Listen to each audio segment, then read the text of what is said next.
এখানে আমরা জানি যে হ্যান্ড পেইন্টের ক্ষেত্রে যদি আমাদের কাপড়টি তলে কোনোভাবে স্পর্শ করে তাহলে রঙটি ছড়ায় যায়। সেই ক্ষেত্রে রং যাতে না ছড়ায় এমনইভাবে কাপড়টাকে অবস্থান করানো।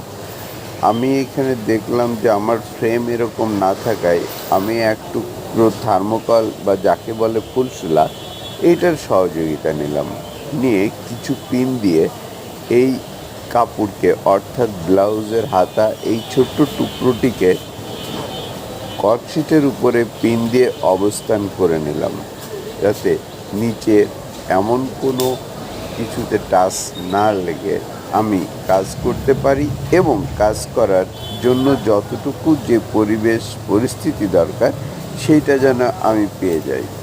এই সুবাদে আমি এখন এই কাপড় অবস্থান করানো হচ্ছে পিন দিয়ে, যাতে করে আমি খুব সহজেই এর উপরে তুলি চালিয়ে রং দিয়ে হ্যান্ড পেইন্ট করতে পারি। আপনিও এই সুবিধাটা নিতে পারেন। পরবর্তী সিরিজেই দেখা যাবে কিভাবে আমি হ্যান্ড পেইন্ট করছি, কোন কালার ব্যবহার করছি, কোন জাতীয় ডিজাইনটা আমি এখানে করছি।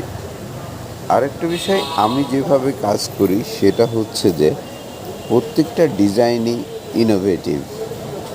সো আমার কাজগুলোর ভিতর ক্রিয়েটিভিটিটা বেশি থাকে।